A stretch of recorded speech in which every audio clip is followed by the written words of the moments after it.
Hello and welcome to today's meeting of Democrats of Greater Tucson. My name is Larry Bodine and I'm the president, and I'm just delighted that you're here. Let me just say a quick hello to our speaker, Tim Steller. How are you today? Doing good. Well, we're looking forward to your talk. Just a few announcements really quickly, and I heartily recommend that you join. It's a fabulous organization. You get to meet and spend time with all kinds of Democrats.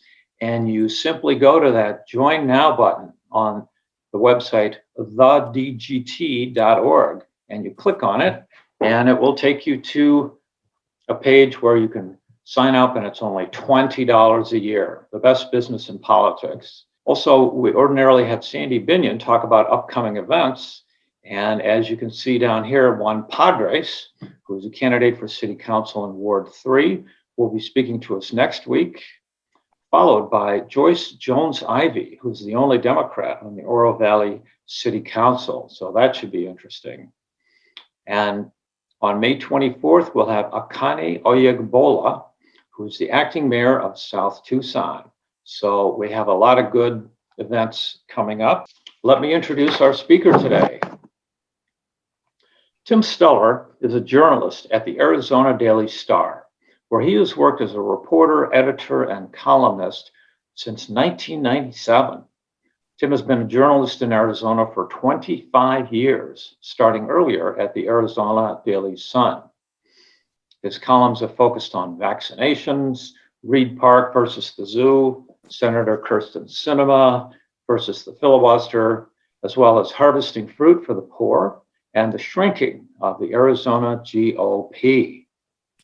Tim has covered the U.S.-Mexico border, federal court, and economic development, and has served as the business editor. In 2019, he received the $75,000 Pulliam Fellowship for editorial writing, and he spent the following year studying the manipulation of public opinion about the border and immigration by politicians, interest groups, and advocates on both sides of the border. And with that, Tim, the floor is yours. A topic that a lot of people are interested in, which is the state of journalism.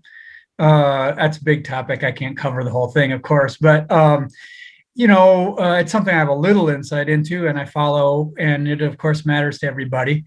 So what I find fascinating about the moment is that it's a paradoxical one where we have probably journalism as good as has ever been done going on in the United States, while at the same time news outlets, especially the smaller ones, but generally speaking, news outlets are doing poorly, especially financially speaking. I mean, the Trump years were an absolute bonanza for investigative journalism. A lot of it came out of legacy outlets like the New York Times or what have you. But, BuzzFeed News, for example, did a lot of good reporting using FOIA. And there's all kinds, ProPublica came into its own during the Trump years. And also right-wing news media flourished during the Trump years. So there's this incredible explosion of every shade of news and a lot of really great journalism over the last few years. And yet here we are, I'm at the Arizona Daily Star. We are, of course, a much smaller organization than we used to be. We, don't make the money we used to. That's no secret. You don't go out every morning and see the paper on every driveway like you might have 10 to 20 years ago. And, there's a segment of society that simply will not trust us because they perceive us as being against them. And that's largely conservatives, obviously, the people who call us the Red Star, what have you. So we are, not unlike lots of legacy news organizations. And when I say legacy news organizations, that's what a lot of people call the mainstream media. I find that label to be ridiculous because it really doesn't have a good definition. I think legacy news organizations, legacy news media, those phrases work for me because that reflects the fact that we've been around a while, and we are kind of represent old-fashioned journalistic entities. So I'm talking about newspapers, TV networks, local TV stations, that sort of thing. Obviously, that's in contrast to YouTube channels, new podcasts, social media, and all kinds of different news or news-like entities that have flourished in the last decade or so. So the mistrust is a big problem, of course. And I individually suffer from it because, people, I just listened to a voicemail where a woman was saying that I ought to be on the editorial page. I should be ashamed of myself, but of course I don't have any shame. You get that kind of stuff. I know I mostly get very nice responses, or productive, let me put it that way, either, not always agreeing with me, but at least productive. But a lot of criticism comes from this perception of being biased. I always have a struggle over the word bias because as a columnist who writes opinion along with his reporting, I like to differentiate between bias and opinion, with bias including an element of unfairness or prejudice that an opinion doesn't necessarily have. But nevertheless, this is something that affects not just me, of course, but the entire news, the entire journalistic industry out there. It's been decades since, especially on the right wing, people have been accusing us of being biased in the quote unquote mainstream media. Go back to Rush Limbaugh, who recently died. He goes back to the late 80s, if I'm not mistaken. I remember hearing him then myself and understanding his appeal right then and there. And he helped create this, he helped undermine us by creating this perception of bias. Now, it's not just a perception in the sense that there's no doubt that legacy news media tends to have a kind of center-left bent with a kind of corporatist tilt, tending toward more progressive positions, but with a maybe sometimes supporting militarism or what have you. And it's been shown lots of times that we in journalism tend to vote more Democratic than Republican. So in that sense, it's a self-inflicted wound. But and I would say it goes beyond that, to the fact that there's kind of a self-reinforcing tendency within journalism to not have a diverse enough staff in the news. When I say diverse, I'm not just talking about race, gender, ethnicity, that sort of thing, but religion. But most overall, the best way to describe it is life experience. There's not, even if you have diversity within or among ethnic or racial groups, you can still have a sameness or homogeneity among in terms of life experience, with people who come from the middle to upper class and go to better colleges and have stable home lives and, advantages. Not enough people who've had a hard time and have connections in the lower classes and, that kind of thing. There's no doubt we've kind of created our own issues in that way. I've seen it myself over the years, and I've seen us trying to break out of that box as well. For me, one of the biggest pet peeves I have is the phrase the media, or even the mainstream media. As I said before, the media I just find absurd, and like when I hear people use the phrase the media, I start to tune out immediately because it is way, way, way overly broad. The media, to my way of thinking, includes obviously newspapers and legacy media, but also, you know, the aforementioned Rush Limbaugh, although he's not on anymore, Glenn Beck. You know, it includes the YouTuber who has, you know, starts out with a dozen friends as viewers and builds, you know, up to 100,000. That person has a bigger reach perhaps than I do. You know, it includes podcasters who just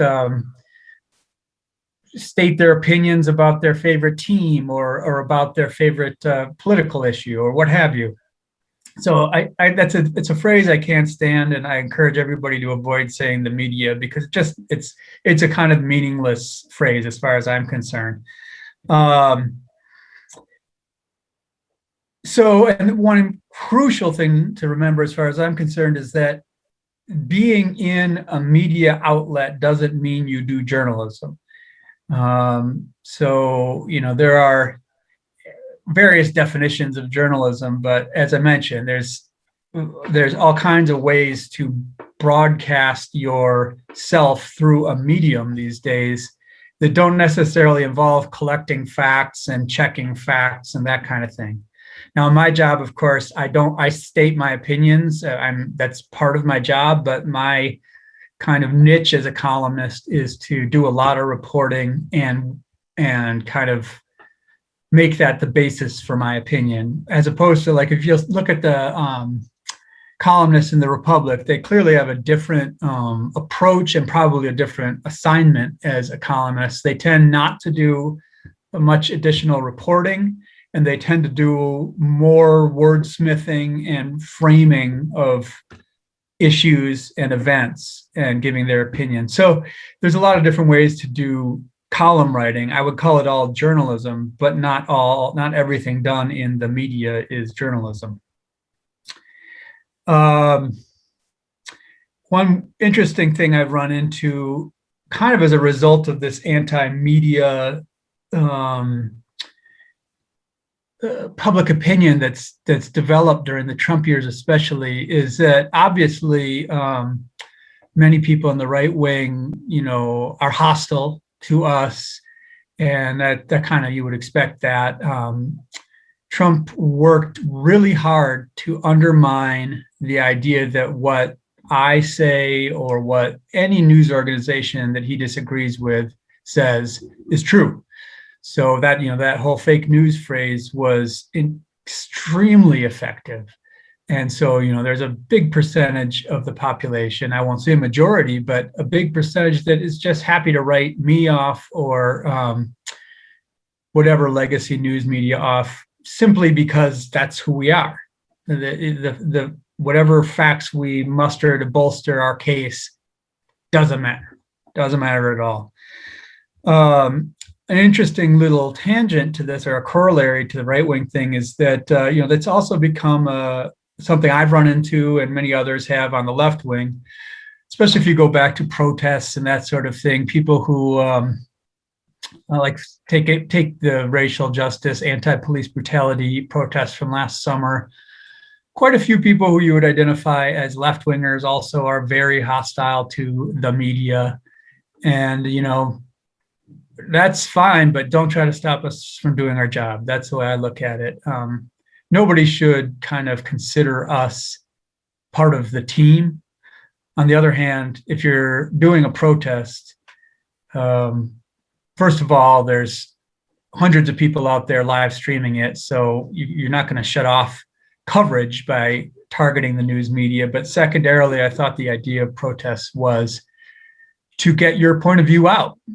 And if that's not your idea, well, that's okay, but we're still going to cover it if we want to.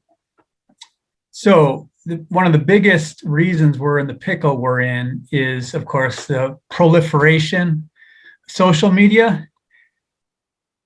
the world is unrecognizable now from what it was 20 years ago, 15 years ago, even 10 years ago, due to social media. Younger people especially, but people of all ages often can't even distinguish between what's on social media and what is reported news or journalism of some sort. Someone's opinion or just something pulled out of thin air that they post can spread and have as much impact as a research news story. I'll give you an example. 3 years ago, there was the local story in which a guy named, his nickname is Lewis Arthur, his full name is Michael Lewis Arthur Meyer, broadcast. He was the guy who had started the Veterans on Patrol camp over by Santa Rita Park. And he broadcast this idea that he had found a child sex trafficking camp down by Valencia and Valencia 919. It's a Cemex property there. And he Facebook Lived himself being there. And he had massive audiences of tens of thousands of people, massive nationwide and worldwide audiences tuned in and believed this claim, which was utter garbage. It was a homeless camp. I talked to the people who had been in it before. They explained what was there. There was nothing to indicate children having been there, let alone that it was a trafficking site. But, for probably hundreds of thousands of people, that became a reality. And my reporting debunking it, will penetrate a little bit, but the people who want to believe it will believe it. If you look at the Stop the Steal movements or the COVID-19 anti-mask, anti-vax movements, similarly, people create their own reality on the media that is of open access, like YouTube. What's her name? The Sidney Powell, that attorney, came up with some insane stuff. So did Lynn Wood, that other attorney. Even Trump had to kind of distance himself from them because what they were saying was so whacked out. And yet, if you look at what's going on right now up in Maricopa County, that's Stop the Steal. That's Sidney Powell and Lynn Wood. That's their impact right there. They created that. And so the fact that Maricopa County did additional audits beyond the ones that the state had to do, or that they had to do, is immaterial, because it's a reality that was created by Trump, Powell, Wood, and many others. And others can't be, the people who want to believe it, it's very hard to dissuade them. The Vail School District last week, you might have heard about their meeting. So it was publicized on social media and elsewhere as a place to protest the mask mandates that are still in existence in their district. So a bunch of people showed up, some from as far away as Maricopa County, many not parents, many not even residents of the district. They managed to shut down the meeting. And then after the meeting, the crowd that was still there spread the rumor somehow that the Vail School Board had resigned, and then they, as a group, said something about Robert's rules, and they as a group asked for volunteers to become the new school board. So some volunteers stepped forward, and they had kind of a vote by acclamation, and then they tried to go into the boardroom because they believed they had just elected a new school board. I mean, it is it's off the wall, and yet that's the degree to which people believe in alternate realities, thanks to these trends that I've described. So as I noted, the Maricopa County audit, that's really the most important expression of these trends right now. And it's not just important in Maricopa County, not just important in Arizona, but important nationwide. Undoubtedly, this is the most important thing politically that has happened since January 6th, as far as I can tell, other than Biden's inauguration. In the sense that it's still trying to tear down confidence in the elections and belief in the outcome. I'm sure you all, or most of you, know the background of the people who are running this audit. They are from the Stop the Steal movement. And as far as I'm concerned, have no credibility whatsoever. But they have credibility with the powers that be. Karen Fann, the Senate president, is letting this play out. The Senate Republicans in general are, if they're not supporting it, they're at least not opposing it. And so it has power. And the Arizona news media, the Phoenix news media especially, has done a great job of investigating and revealing things about the Maricopa County audit that should make everyone disbelieve them and just throw out anything they find. There's nothing to latch onto there. But here's the inevitability. Inevitably, they're going to say either that there was a miscount of ballots, there was something funky with the folds. You may have heard the phrase kinetic, I don't remember the whole phrase, but kinetic anomalies or something like that, i.e. folds that aren't supposed to be there. There's people who know nothing about elections who have kind of done a do-it-yourself education through the Stop the Steal movement. And so they've kind of made themselves into make-believe experts. And they're the ones who are running this so-called audit. And so when they're going to come out at the end and say something was wrong. If they don't, I'll eat my hat. But they'll say either that ballots were counted wrong, or that there was some cheating in the software, the coding, what have you. They're not, to do otherwise is to completely go against their whole reason for being. So the problem is that despite news outlets exposing these things, these problems, which you can see moment to moment on Twitter, online, despite that, there is a significant portion of Arizona's population that will believe whatever they say. I mean, I'm guessing it's got to be a minimum 25%, which is huge, let's say it's a minimum 10%. That's still huge. It's a large portion that will hang on to it. And it's the portion of the population that is controlling the state's politics, because they are Trump supporters, and the Republican Party controls the legislature and the governor's office and the attorney general's office, and they need to cultivate support with Trump supporters. So there's this terrible feedback loop where even if elected officials don't really believe what they're being told or what's being shown in these situations, they're afraid to counter it because they need those people for their next election. I've written about this, of course, in columns you might have read. Just to give a brief detour then back to where I'm from, we're here at the Star, going forward, persisting, basically, I would say. Right now, we're going through a transition where we are trying to be more of a digital first operation.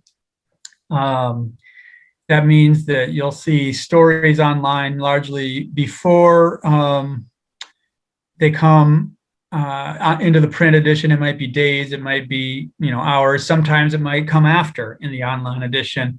but the point is that the connection between print and digital is becoming looser and more indirect. I would say we have less emphasis on breaking news and more on impact, I guess I would say. Just not necessarily being first, but having an impact in the way we tell the story and the way we put out the news. And weirdly, coming out of the pandemic, we're actually doing pretty well right now. I mean, compared to the financial disaster of the previous year, we're doing better. The industry is doing better. Ads are doing better. Our stock price is doing better. So I'm slightly hopeful that that will lead to more solidity going forward, where we have, sufficient staff and continue to do work that makes people feel like we're essential. One thing about this crazy trend toward alternate realities is that it has made people appreciate news, especially local news, more than ever, I would say. And so you find people almost amazed that there's a story about the local school board meeting that has some insight, or, about local law enforcement that digs in a little bit. People appreciate it in a way that they didn't before, because I feel like people are realizing it's endangered, and there's just not as much of it as there was. We used to be awash in it with two daily papers. The weekly was full of stuff. We're just not awash in it anymore, and so people appreciate what does come out. Tim, I'll ask a question just to get things started, and that is, I read with some concern that a guy called Steve Strickbine bought the Tucson Weekly, and he bought Tucson Inside Business and 5 other operations. Is consolidation still a threat to journalism? I wouldn't call it that necessarily an example of consolidation. It's just, I would say more cost cutting is a threat to journalism, no matter who does it, whether it's bringing in a bunch of different outlets into one entity, or just a small entity like the one that he's buying, being made to cut costs in order to make some profit for the new owner. It's a bad sign. No question, Tucson Weekly isn't what it used to be, for sure. Neither is Inside Tucson Business or any of the other publications. Of course, I've said already that we aren't, so I'm not trying to contrast us with them in that sense. But the weeklies in general are, I'm talking about the old alt weeklies. That was the phrase, alternative weeklies. They are an endangered species. Some have closed in cities as big as, if I'm not mistaken, San Francisco. They've actually closed. So yeah, it's a threat, and we need multiple voices, multiple sources. On the other hand, as I've said, there's plenty of ways to, like the Tucson Sentinel came out of nothing, right? So there are different ways to do news locally, and it doesn't have to be like a printed weekly or what have you. Other formats can work. Got a question from Lillian Fox. Go right ahead. I love your columns, Tim. I think you do a great job on reporting and telling us what's really going on in Tucson. I think the Star could do a better job on their electronic version. For example, I would love to get your column every single time you publish a column. I'd also like to get Fitzsimmons online. Okay, yeah, thank you. Of course, we do have newsletters, and that's a good idea for one. I mean, basically, they're topical. Newsletters are topical things you can sign up for. And thank you for mentioning that you do the digital and 2 days a week. I think that's a good way of getting the paper. We are in the middle of real drive to get digital subscribers right now. We have great deals. Sorry to make the sales pitch, but that's what we're trying to do right now. And we don't mind if you want to go from print to digital, or from, whatever choice you want to make it. But online is very cheap right now, and it will give you access to all that, even though, as Lillian is pointing out, it can be hard to find things sometimes. Now, on the other hand, like if you want to read my column, just go on this. It should be more available than this, but you can just hit search and type in my name, and my column will come up. But yeah, and I encourage you to subscribe to other entities too. I subscribe to several and contribute to others. There's a whole other ownership model that is like nonprofit, which is, we're part of a for-profit publicly traded company. Well, actually, we're part of two for-profit publicly traded companies. Lee Enterprises, which runs the news side of the paper and is our kind of owner, but also Gannett is a 50% owner of the paper. Both are publicly traded for-profit companies. Anyway, let's take another one. Paul Stapleton Smith, please unmute yourself and go ahead and ask your question, Paul. Thank you. And Timothy, thank you very much for all the work that you've been doing. My question is, in terms of the context of news and factual news reporting, not stenography, but news reporting, we need to have the context. You mentioned the insurrection. You mentioned the fraud, the sham audit up in Phoenix. Please tell me, Tim, what's your thoughts about the real context, which is power? It's power dynamics. What is your take on reporting the real power dynamics here? Well, I think at its best, a lot of political reporting is about that. And it does expose that.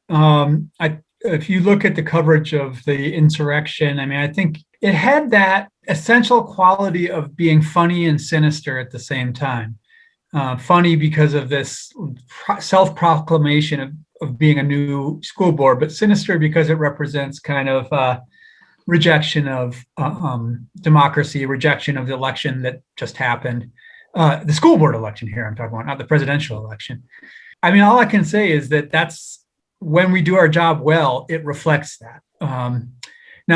That is the power plays, and when we talk about politics, if I write about Doug Ducey, which I have a lot, I'm writing about power, but I'm not necessarily putting it in those terms. So maybe that's a fault of mine, or maybe that's something that people just kind of assume or absorb over time.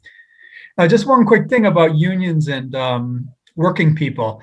I think one of the really interesting dynamics of recent years has been the Republican Party proclaiming itself a working man's party, which has been a common theme since in the Trump years, but especially even since the election. I've heard that a lot from Kelly Ward and from other people in the Republican structure.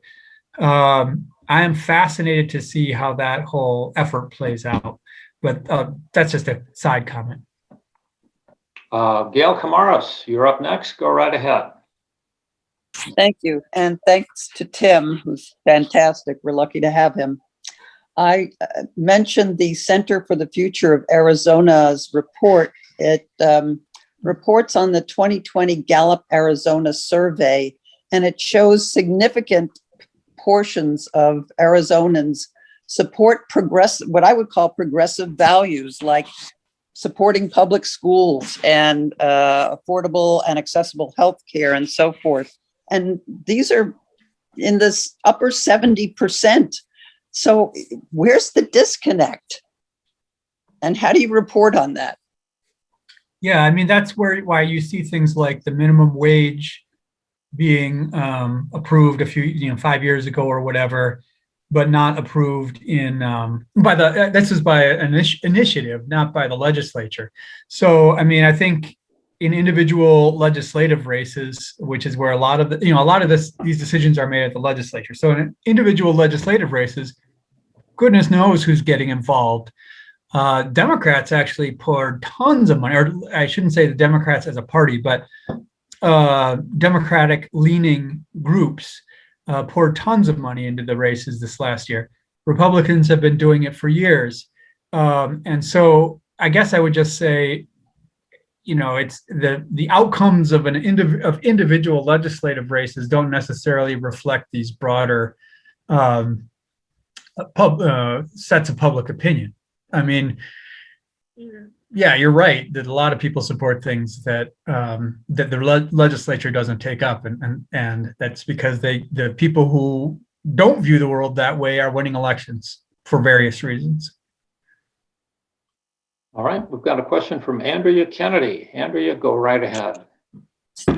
Hi, Larry, and thanks for coming, Tim. Were any of the people down in Vail arrested? And the eviction story that you published recently, what is happening with that family?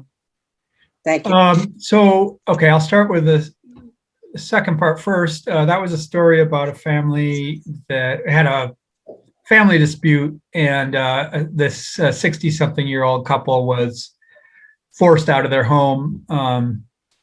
And when the man in the couple learned of the eviction, he killed himself. And so the wife was left. She has gone to live with her son. They've gotten some support. And as far as I know, the people who bought the house, who were flippers, are just moving on with a sale, to probably to gut the house or redo some of the house and sell it. So as to the Vail thing, I believe there were no arrests. I don't know of any arrests at Vail. I can't imagine much. I'm trying to think of what crime would have been committed. I guess the people who pushed past the security guards to go in without masks, there might be an arguable trespassing case or disorderly conduct. Being realistic, I doubt the sheriff's department or the sheriff specifically, as a political, an elected official, wants to get involved in trying to charge those people with a crime. Just my hunch. I guess they have to be Black people. Cheryl and Ken Shearer, go ahead and unmute yourself and ask your question. I believe it was Sunday's paper. There was very good coverage on the differences in the migration patterns of asylum seekers in the Yuma sector as opposed to Tucson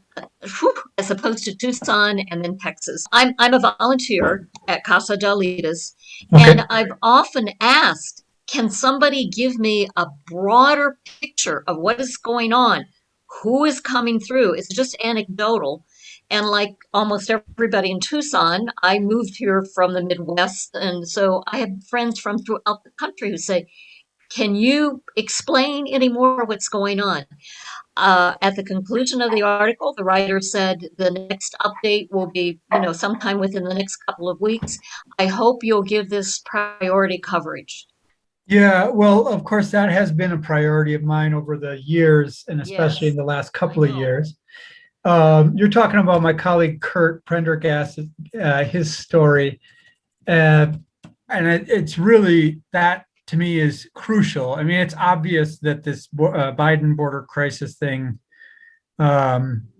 is a political campaign, and I find, Doug Ducey's declaration of emergency was really revealing in the sense that he relied on border-wide statistics, border-wide assessments of what's going on in order to justify declaring an emergency and deploying the National Guard. There's very little that's an emergency that's different going on in Arizona now than what was going on before. Yes, Yuma County has had some big increases in people coming across at times. And then Border Patrol has dropped people off in Ajo and Gila Bend. That's been a problem. And so, it's not that there aren't problems, but it's obvious that there's a game being played here about trying to use the video that people are seeing from South Texas, 1,000 miles away or whatever, and imply that it's what's happening in Arizona. Obviously, the picture is extremely diverse. I mean, even within Arizona, there are places with real problems and other places with nothing going on. I was just informed that the National Guard is now in Bisbee area in Cochise County. I might be wrong. I don't know of any big deals going on in Cochise County right now. But what I do know is that the sheriff there has been pushing the border crisis line really hard. And if I were to guess, I would say it probably has more to do with that than the truth on the ground as far as migration. We've got a question from Kurt Matuna, who texted me, back in the real world, what trends do you see over the next few years in Tucson and Pima County governance, especially in light of the recent and ongoing influx of folks moving here from California? Sorry, I got sorry, just give me a second. I have a bug flying around and I tried to blow it away. And I think when I sucked in air after I blew it away, I actually sucked it in. So Oh, no. I'm in a place of trying to separate reality from rhetoric when it comes to the influx from California. I understand there is some significant number of people coming from California. I'm just not sure how big an influx it is. Leaving aside California, I think it's obvious that the polarization of politics has helped Democrats in Pima County. Rex Scott obviously was the big surprise winner in local politics in November. Steve Spain, who was endorsed by Ally Miller. I would suspect, especially with the influx from California, but just in general due to political trends, that Democrats are going to become more dominant, and left. And probably the left will diversify. Maybe we'll get you might have seen Jonathan Hoffman's column today or yesterday, whenever it was. Oh, yeah. Yeah. So I don't agree with much of it, but an interesting point he made is that he was comparing Minneapolis and Tucson. And he was noting how Minneapolis has a city council of 12 Democrats and 1 Green. And, I know Seattle is something like that as well, with a majority of Democrats, but then also like Green and maybe DSA member or something like that. And I wouldn't be surprised to see our diversification going on at the left end of the spectrum rather than the right end of the spectrum, because that's just the way the trends are going. And then in places, that are more Republican, Democrats will have less of a chance, the same way Republicans have less of a chance here. That's just my kind of seat of the pants way of looking at it. Yeah, we'd be very interested in any way we can get rid of Jonathan Hoffman and get a real journalist in there. I don't want to get rid of him. I want his opinions to be in the Star. I think he could do better time to time. I don't want the paper just to be, the Arizona Daily Star for Democrats. For me, having him on there, it's fine. I'd like to have, he's more of a libertarian. I'd like to have one other. We used to have one other conservative leaning columnist. Well, that's a whole other story, but I'd like to have a good conservative. And sometimes Jonathan is, but he's more libertarian than he is conservative. Well, I respect that. Let's turn to Mark Robert Gordon. Hi, I'm wondering if we're ever going to get back to a country where we're all in the same dialogue together. If the fairness doctrine is something that needs to be reintroduced to get us back on having the same set of news, same set of facts that then we can have a conversation about and having differing viewpoints. How do we get past this? Yeah, I think you're right that the diagnosis is, the solution is to kind of have the agree on the terms of the conversation and on the facts that we're talking about. I don't think that the fairness doctrine could work anymore because of the advent of social media. I don't know how we'd apply the fairness doctrine to Facebook, YouTube, YouTube especially, various podcasts. And it's only partly a problem, is the diversification of the ability to have a mass audience.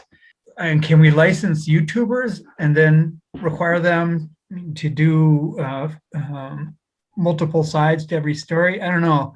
I don't even know if I'd want that. I mean, I can go to different YouTubers if I want different sides of the same issue.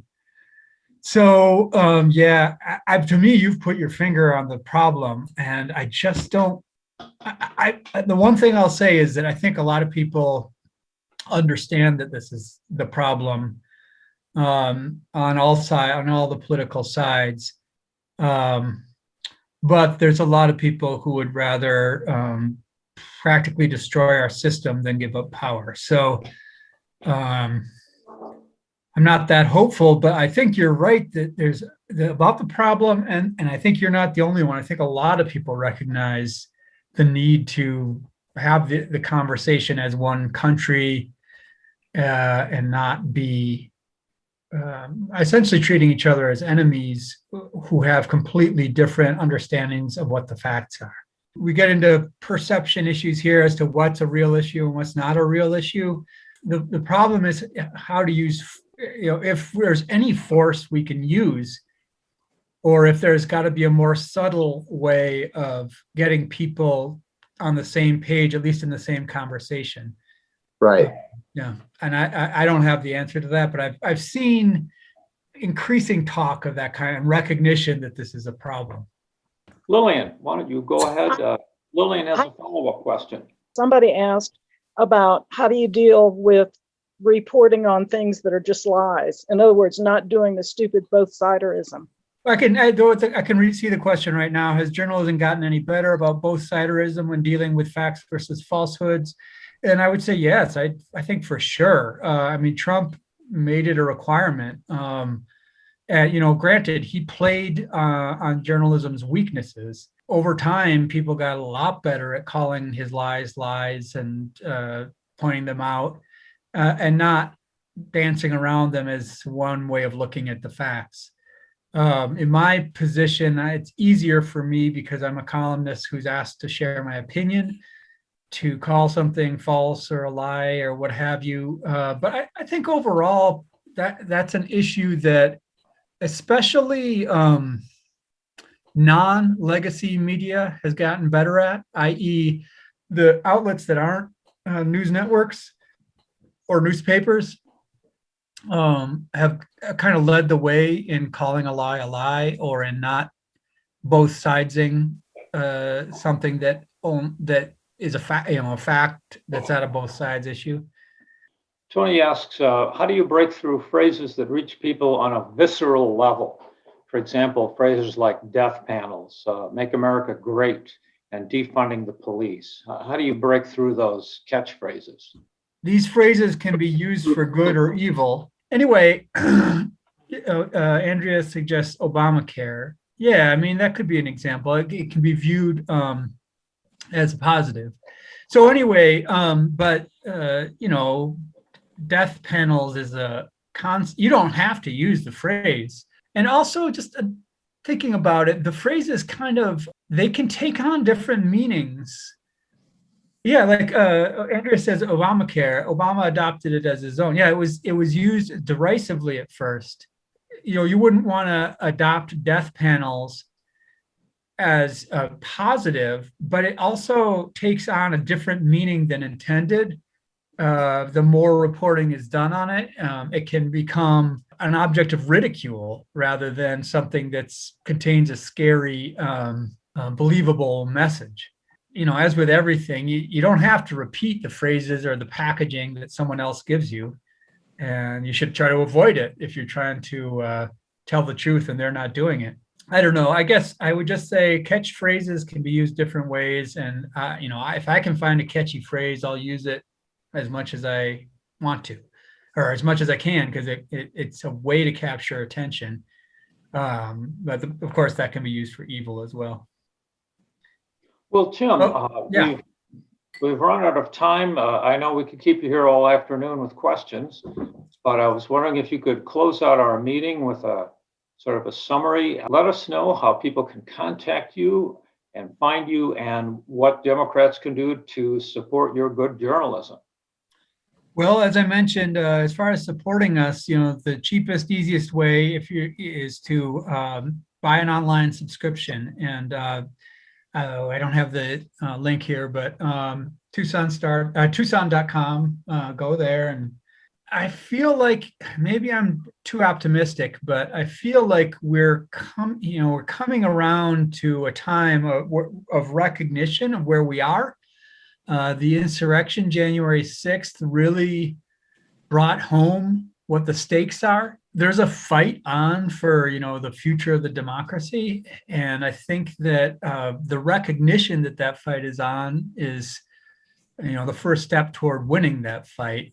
I'm in a kind of odd position because I give my opinion along with my reporting, but I think every journalist that reports facts, has a role to play, and the readers, of course, have a role to play. Readers aren't just readers anymore. They have their own websites, they have their own Facebook pages, and they can share, critique, compliment, what have you. So I just say, we continue to play this role, but you have a lot more. You as readers have a lot more say in how things go than you ever did. Because of the power of all the media that are out there. Tim, thank you so much for your time. It was fascinating to hear from you. And on behalf of Democrats of Greater Tucson, I want to wish you all the best, prosperity and success. And with that, I'm going to wrap up the meeting. So thanks everybody for coming, and we will see you next week. Okay, Bye-bye. thank you.